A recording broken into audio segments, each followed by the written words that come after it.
Clash of Clans is a real-time strategy game in which you design and build your own medieval village, populated by bloodthirsty barbarians and wizards. Fend off raiders, battle against players worldwide, and forge powerful alliances with others to destroy enemy clans. Millions of people are playing this free-to-play game right now and enjoying every minute of it. With that being said, here's 7 things that you probably didn't know about Clash of Clans. The creator of the game is Supercell. The company was founded in Finland in 2010. They are responsible for the hit games Boom Beach, Heyday, and Clash Royale. Supercell is valued at over $5.5 billion. Although these games are free to play, or freemium, players can make in-game purchases to give them the edge that they need to dominate their opponents. Clash of Clans rakes in about $5 million every day. Today, the company has a staff of over 250 employees. The crazy thing about all of this is that Clash of Clans has about 30 million active users, but the team that runs the game only consists of about 15 people. The workload may be insane, but the payout is pretty freaking sweet.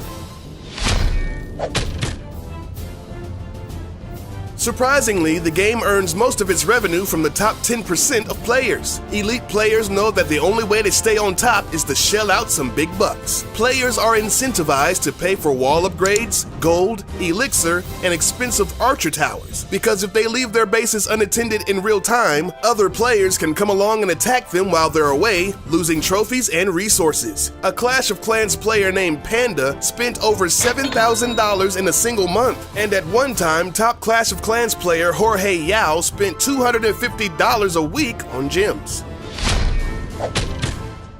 Now, you may be asking yourself how a dude living in a 300 square foot apartment in San Francisco can afford to spend that much a week on a game. Well, he had some very wealthy sponsors, most of which were from the United Arab Emirates. At one point, he was playing on 5 different accounts to stay on top. He even had the bright idea of wrapping his 5 iPads in plastic bags so that he could bring his gadgets into the shower with him. Jorge spent 6 months at the #1 spot, and he was the first player to break the 4,000 trophy mark and instantly became famous worldwide. But once he felt like it was taking over his life, he graciously bowed out of contention and stopped playing the game cold turkey. He hit the #1 spot again recently, but it only lasted for a morning.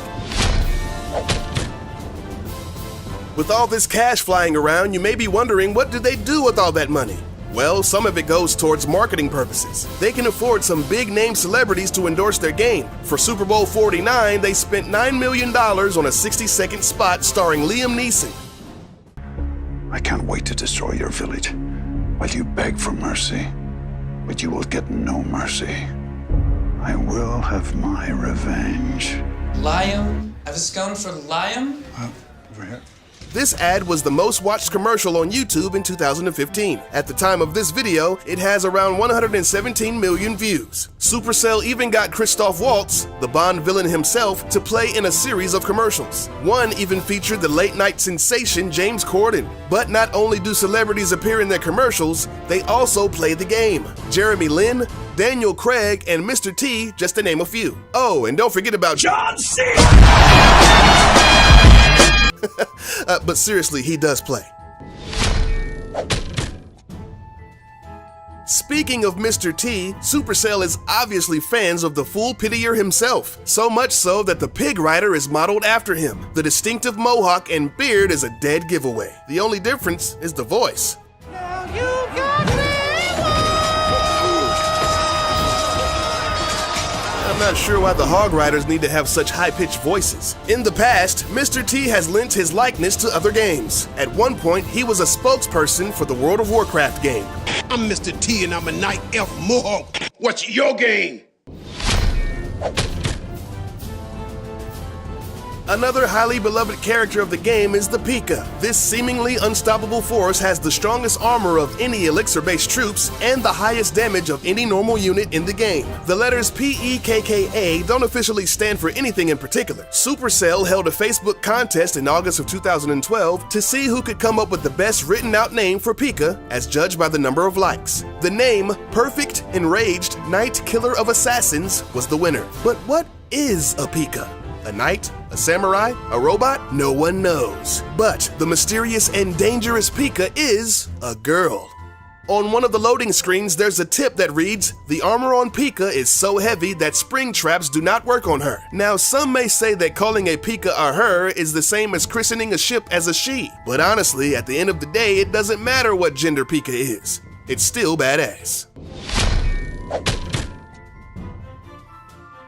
One of the best features people respect about this game is the personal break timer. Basically, if you're playing the game non-stop for an ungodly amount of time, let's say 6 hours, the game automatically kicks you out and makes you take a break, sort of like a cooldown period. Folks have speculated that Supercell did this to deter people from using game-cheating bots, allowing them to stay online and protect their defenses 24/7. But most people think that it's just so people don't die while playing video games. Over the last decade, there have been dozens of well-documented cases of people succumbing to exhaustion, dehydration, and even cardiac arrest while playing non-stop for days on end. Dude, your castle's getting ready. Oh my god! Thanks for watching. We hope you enjoyed this video. If you did, then please leave a thumbs up. Next time you see your buddies, you can blow their minds with some of these amazing facts.